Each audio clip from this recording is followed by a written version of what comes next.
샬롬 청년부 친구들 잘 지냈죠? 한 주간? 날씨가 그래도 새벽에 좀 풀렸어요. 이제 새벽에 창문 열고 자면은 좀 시원한 날씨가 왔는데 그래도 여전히 덥습니다. 우리 친구들 어디에 있든지 더위 조심하고 몸 관리 잘하는 친구들이었으면 좋겠어요. 오늘 말씀은 여호수아 말씀을 같이 보려고 해요. 여호수아 14장 9절에서 12절까지인데 먼저 읽어볼게요. 그날에 모세가 맹세하여 이르되 내가 내 하나님 여호와께 충성하였은즉 내 발로 밟는 땅은 영원히 너와 내 자손의 기업이 되리라 하였나이다. 이제 보소서, 여호와께서 이 말씀을 모세에게 이르신 때로부터 이스라엘이 광야에서 방황한 이 45년 동안을 여호와께서 말씀하신 대로 나를 생존하게 하셨나이다.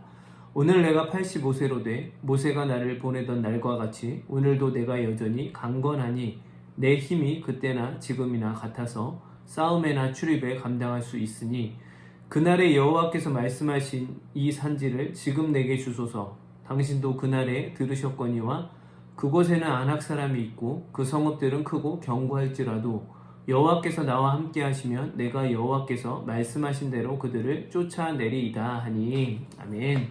오늘 기도는 이슬미 청년이 기도하겠습니다. 우리 함께 기도합니다.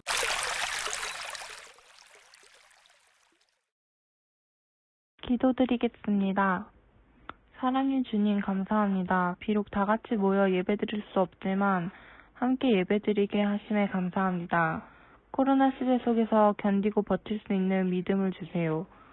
저희는 연약하오니 저희가 시험에 들지 않게 하시고 지금부터 들을 말씀과 설교로 한 주 동안 하나님의 자녀답게 살게 해주세요. 예수 그리스도의 이름으로 기도드렸습니다. 아멘.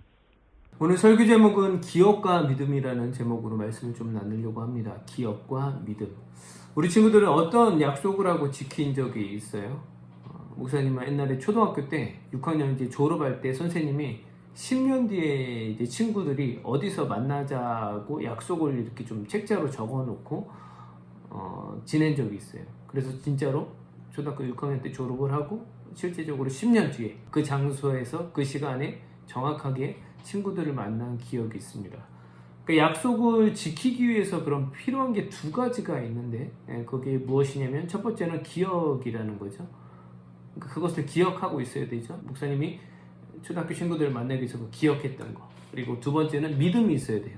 그러니까 친구들이 그 약속 시간에 나올 거라는 확신하고 그 믿음이 있어야 그곳에 갈 수 있는 거죠.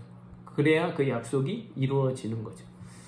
약속한 것을 기억하고 믿어야 지킬 수 있습니다. 노아 시대에 하나님께서 홍수로 전 세계를 물로 심판하신다고 약속을 하셨고 그 약속을 기억하고 믿은 가족은 노아밖에 없어요. 그래서 노아는 그 기억하고 믿음으로 방주를 만들고 결국에 삶을 살게 되죠.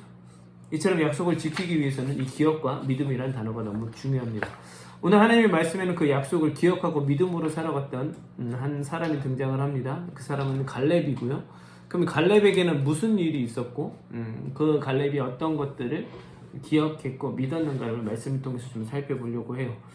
우리가 잘 알고 있듯이 하나님께서 모세를 통해서 이스라엘 백성들을 구해주셨고 40년 동안 그들이 이제 광야 생활을 합니다. 40년 동안 광야 생활을 하는데 결국에는 그 광야 생활 동안 그 부모들의 신앙이 올바르지 못해서 하나님께서는 부모 세대는 가나안 땅에 들어가지 못하게 하셨고 그 자녀 세대가 가나안 땅에 들어가게 하십니다.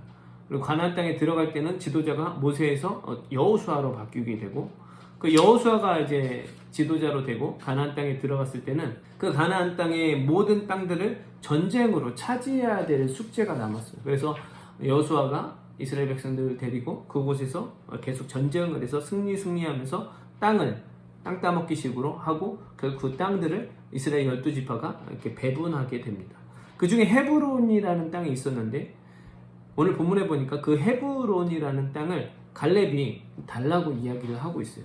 그리고 오늘 말씀을 통해서 갈렙의 나이가 등장을 하는데 그 헤브론 땅을 달라고 했을 때 갈렙의 나이가 10절에 85세라고 나옵니다. 이미 광야에서 부모 세대는 다 죽었지만 이 갈렙은 또 여호수아는 살 수 있었던 거죠. 그리고 갈렙은 살아서 지금 헤브론 땅을 달라고 이야기까지 하고 있죠. 그럼 갈렙은 어떻게 살 수 있었을까?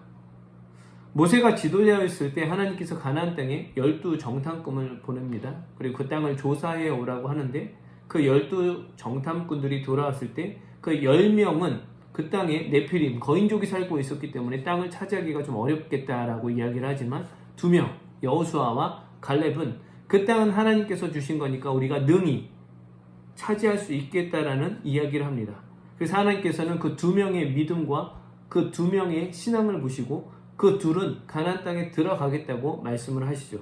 민수기 14장 30절 말씀인데 여분네의 아들 갈렙과 눈의 아들 여호수아 외에는 내가 맹세하여 너희에게 살게 하리라 한 땅에 결단코 들어가지 못하리라 이렇게 말씀을 합니다. 그럼 하나님께서는 갈렙의 어떤 것을 보시고 그 가나안 땅에 들어가게 하셨을까? 좀 더 구체적으로 신명기에 그 말씀이 나오는데 신명기 1장 36절에 보면 오직 여분네의 아들 갈렙은 온전히 여호와께 순종하였은즉 그는 그것을 볼 것이요 그가 밟은 땅을 내가 그와 그의 자손에게 주리라 하시고 아멘. 하나님께서 갈렙이 그 땅에 들어갈 수 있도록 하신 이유는 무엇 때문에? 갈렙의 무엇 때문에? 아까 신명기 말씀이 보니까 순종이라는 단어가 있었죠. 갈렙이 가나안 땅에 들어갈 수 있었던 것은 하나님께 순종했기 때문에 하나님께서 그를 기쁘게 가나안 땅에 들어가게 허락을 하셨다는 거죠. 그리고 갈렙이 순종했다는 것은 하나님의 말씀을 지켰다는 것이 되고 그 하나님의 말씀을 지켰다는 것은 결국엔 그 말씀을 기억하고 있었다는 거죠. 그리고 그 말씀을 믿었다는 거죠. 이 기억과 믿음이라는 이 두 단어가 순종에 있어서 필수인 단어가 되었고 갈렙은 그 두 가지를 늘 기억하고 믿음으로 순종함으로 가나안 땅에 들어갈 수 있었다는 거죠. 그러면 갈렙은 그 말씀을 얼마만큼 기억하고 믿고 있었을까? 갈렙이 그 12정탐꾼으로 갔을 때 나이가 오늘 성경에 나옵니다. 여호수아 14장 7절에 내 나이 40세의 여호와의 종 모세가 가데스 바네아에서 나를 보내어 이 땅을 정탐하게 하였으므로 내가 성실한 마음으로 그에게 보고하였고 그러니까 갈렙이 정탐꾼으로 갔을 때 나이가 40세였다고 이야기를 하고 그리고 오늘 본문 아까 여호수아 그러니까 10절에 지금 헤브론 땅을 달라고 했을 때 나이가 85세라고 등장을 합니다. 그러면 나이가 지금 몇 년 동안 하나님의 말씀을 기억했다는 거예요? 45년 동안. 45년 동안 하나님의 말씀을 한 번도 잊어버린 적이 없고 그 말씀을 끝까지 기억하고 계속해서 신뢰하고 살았다는 거죠. 우리가 한 주간 설교를 들어도 다음 주 되면 그 설교가 잘 기억이 안 나는 게 우리들의 존재인데 갈렙은 지금 45년 동안 하나님께서 하신 그 말씀을 기억하고 신뢰하고 있었다는 거죠. 세상의 모든 약속들과 말들은 없어지지만 하나님의 말씀은 또 영원히 없어지지 않는다는 것을 성경은 또 오늘 본문을 통해서 이야기를 하고 있어요. 그래서 이사야 40장 8절에 보면 푸른 마르고 꽃은 시드나 우리 하나님의 말씀은 영원히 서리라 하라. 그러니까 하나님 말씀은 없어지지 않기 때문에 갈렙이 그 말씀을 기억하고 또 신뢰할 수 있게 되었다는 거죠. 그리고 결국에는 그 헤브론 땅을 당당하게 달라고 했을 때 하나님께서는 그 땅을 허락해 주시고 갈렙이 할아버지 나이 85세가 되었음에도 불구하고 그 땅을 가서 전쟁으로 차지하게 되는 그 힘과 용맹함까지 더해 주셨다는 게 오늘 성경의 본문의 말씀이죠. 이 두 가지 기억하고 믿었다. 이 두 가지. 우리 사랑하는 청년들, 우리도 또 한 주간 삶을 살아가야 되고 앞으로 우리의 인생이 갈렙보다 많이 남았죠. 45년 이상은 더 살 수 있는 나이들인데 하나님 안에서 정말로 우리가 해야 될 건 결국에 하나님의 말씀을 얼마나 기억하고 있는가, 얼마나 믿고 있는가. 그 삶이 결국 우리로 하여금 하나님을 더 알아갈 수 있도록 하고 특별히 이 하나님의 변함없는 도우심을 우리가 받고 살아갈 수 있게 된다는 거죠. 우리 친구들이 또 한 주간 이 두 가지를 좀 기억했으면 좋겠어요. 여기서 아까 두 가지 단어 기억하고 믿음, 하나님 말씀에 대한 이 기억과 믿음을 놓지 않고 이번 한 주도 정말로 승리하면서 살아갈 수 있는 우리 친구들이 되길 예수님의 이름으로 축복합니다. 그럼 또 4단계가 2주간 연장됐다고 하는데 또 중간에 변경 상황이나 이런 것들이 있으면 우리 친구들 연락을 할 테니까 우리 친구들 어디에 있든지 항상 힘내고 하나님을 의지하고 그 말씀을 기억하고 믿음으로 살아가는 우리 친구들이 되길 예수님의 이름으로 축복합니다. 안녕.